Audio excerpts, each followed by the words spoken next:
Yes, sir. And Lola. All right, I'm Jay. I'm with Fire Alarm System, here to show you how to work this thing and some problem solvings and whatever else you might need to know. This is your main panel. You've got a booster panel right here, and then you've got your voice evac system right there. Your main panel, it pretty much controls everything on the fire alarm system. All the smokes, strobes, heats, anything else like that regarding the fire alarm system. First thing you'll have is your main display. When everything's normal, it's going to tell you all systems are normal. Pretty self-explanatory, gives you the time, the date. If there is an event that happens on the fire alarm system, it'll tell you on the LED screen. It'll give you tell you that it's an alarm, a supervisory, or a trouble. Your alarm it's going to be one of a few things here. It's going to be either a smoke detector, a pull station, sprinkler system, and then I think that's all you've got here is just those three things. And then if you have a supervisory, it's going to let you know it's going to say supervisory on it, and that will be your tampers.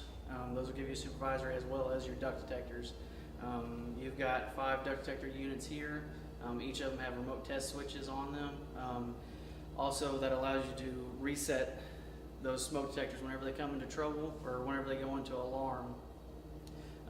It's going to kill those units, and the way to reset those is with those test switches. Those test switches, they have a key. It's the same key that's here on this fire alarm panel. And I've given the general contractor of this job multiple keys to distribute to the church for either resetting the duct detectors or the pull stations. Those keys are universal. They'll fit every single pull station we've got here. It'll fit the panels that I've got here, as well as those remote test switches for the duct detectors. The other thing that this thing displays is troubles.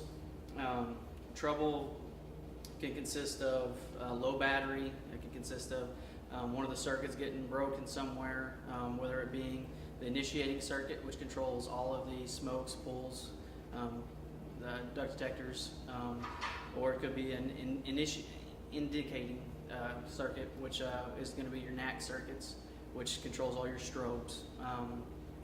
That's pretty much the trouble. Now, if you have multiples of alarms, troubles, supervisors, whatever it will be, it'll give you a list of in order alarms, supervisors, and troubles.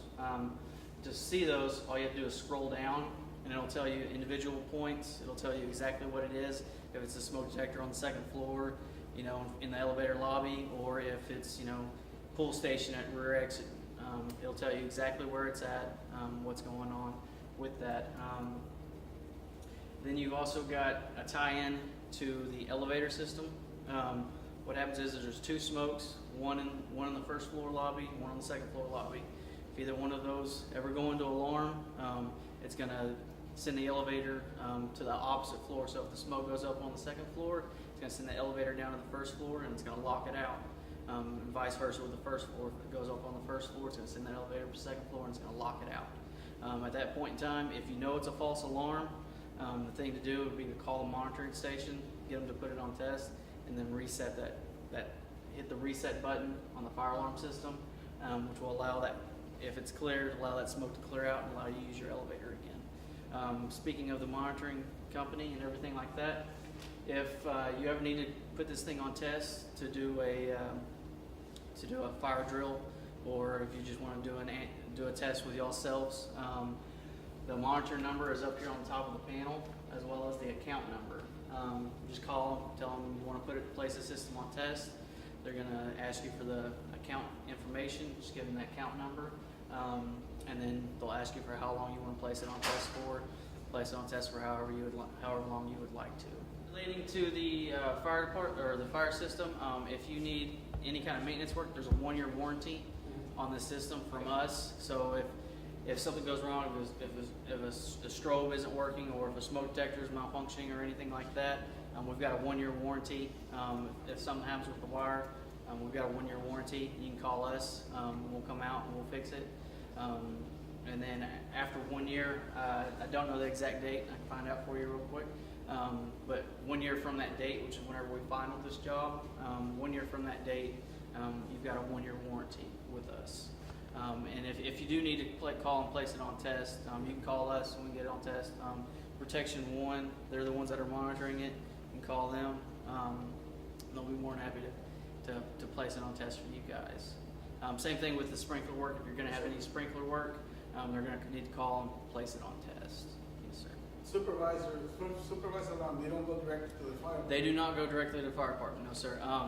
Your alarms and your supervisories, those are they're gonna contact the fire department on alarms only. A supervisory and alarms, they're gonna contact the people on the call list from the church.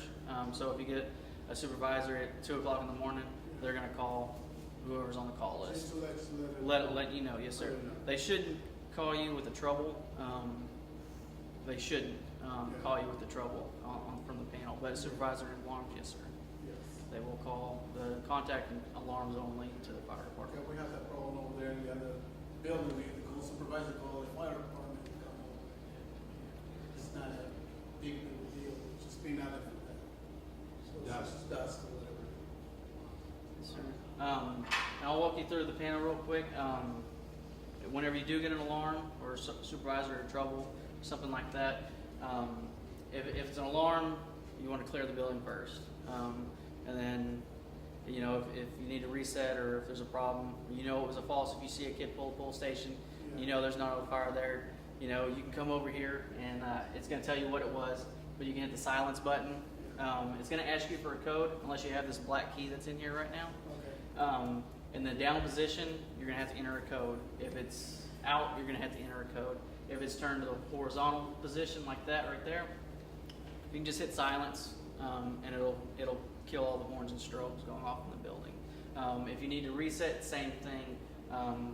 Without the key or with the key vertically, it's going to ask you for a password. If it's horizontal, you can hit the reset button and it'll completely reset it.